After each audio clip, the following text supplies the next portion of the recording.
wicked. We must stand with those who want to build Pakistan.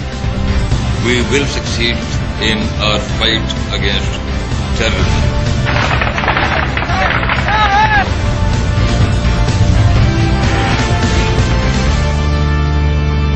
السلام علیکم۔ دن بھر کی اہم ترین خبریں، تبصرے اور ان کے تجزیات کے ساتھ میں ہوں کامران خان۔ پاکستان کے سب سے بڑے شہر کو ایک بار پھر ٹارگٹ کلنگ کی ایک نئی تازہ لہر نے دبوچ لیا ہے۔ کراچی میں ایک بار پھر غریب مسکین لوگوں کو اور آج پاکستان کے سب سے بڑے شہر میں پچھلے 24 گھنٹے کے دوران تقریباً 9 واقعات میں 10 مسکین معصوم شہریوں کو ہلاک کیا گیا ہے۔ ان تمام مسکینوں کو، غریبوں کو نشانہ لگا کے ہلاک کیا گیا ہے۔ یہ وہ لوگ ہیں جو مشکل سے روزانہ کی اپنی کمائی پوری کر پاتے ہیں۔ ایک بار پھر کراچی میں ٹارگٹ کلنگ کی وبا ہے، ایک بار پھر کراچی میں غریبوں کو قتل کیا جا رہا ہے اور ایک بار پھر حکومت اور پولیس خاموش تماشائی بنی نظر آتی ہے۔ پہلی بار نہیں ہوا ہے۔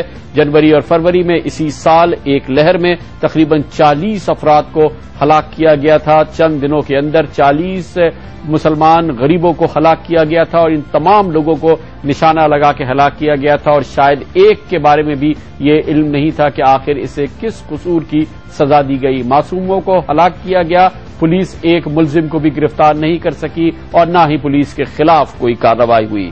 فروری سے لے کے اب تک مزید 50 لوگوں کو ہلاک کیا گیا ہے۔ اس سال ٹارگٹ میں 90 لوگ ہلاک ہو چکے ہیں، 90 معصومین کا قتل ہو چکا ہے۔ گزشتہ سال یعنی سن 2009 میں کراچی میں 425 افراد کو ٹارگٹ کلنگ کا نشانہ بنایا گیا تھا، 425 افراد کو ہلاک کیا گیا تھا، نشانہ لگا کے قتل کیا گیا تھا اور ان میں سے بھی نہیں پتا چل رہا تھا کہ ان کو کس بات کی سزا دی جا رہی ہے۔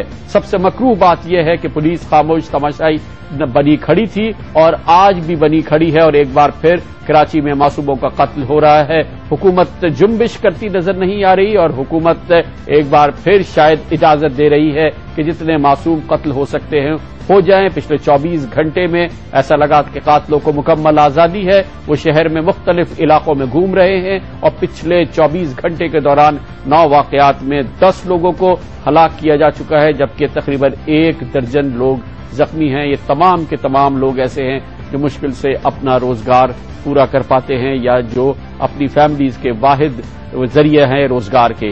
آج کی صورتحال پر بات کرنے کے لیے جائیں گے ہم اپنے اسٹوڈیوز میں، نیوز روم میں، جہاں پر ہمارے ساتھ موجود ہیں جی نیوز کے سینئر کارسپونڈنٹ طلحہ ہاشمی۔ بہت شکریہ طلحہ ہاشمی صاحب۔ فرمائیے گا کہ یہ تازہ ترین وبا، ایک نئی لہر، یہ کس طرح سے شروع ہوئی اور کیا پیٹرن رہا ہے پچھلے 24 گھنٹے کے دوران؟ جی کامران صاحب، اگر دیکھا جائے تو یہ جو وارداتیں ہیں یہ گزشتہ روز شاہ فیصل کالونی سے شروع ہوئی تھیں، جہاں پر شاہ فیصل کالونی نمبر 1 میں نامعلوم افراد نے بالکل شاہ فیصل کالونی تھانے کے ساتھ ہی ایک شخص کو فائرنگ کر کے ہلاک کر دیا تھا۔ اس کے تھوڑی دیر بعد ہی شاہ فیصل کالونی 4 نمبر پر ایک اور شخص کو ہلاک کیا گیا۔ اس کے بعد گلستان جوہر میں اور پھر ناگن چورنگی کے قریب ایک شخص کو ہلاک کیا گیا۔ یہ کل کے واقعات تھے۔ کل جو ہے 4 افراد اس میں لقمہ اجل بن گئے تھے۔ آج کے جو واقعات ہوئے ان میں سب سے پہلا واقعہ قصبہ کالونی میں پیش آیا، جہاں پر ایک شخص کو ہلاک کیا گیا۔ اس کے بعد نارتھ ناظم آباد میں کٹی پہاڑی سے ایک شخص کی لاش ملی۔ اس کے بعد صدر میں لکی اسٹار کے قریب ایک گاڑی پر فائرنگ کی گئی جس میں ایک شخص ہلاک ہوا، اس میں 3 زخمی ہوئے۔ اس کے بعد ملیر کے علاقے شمسی سوسائٹی میں فائرنگ کی گئی جہاں پر ایک موٹر مکینک ہلاک ہوا اور اسی کے ساتھ ہی چند قدم کے فاصلے پر ایک اور شخص کو ٹارگٹ کیا گیا۔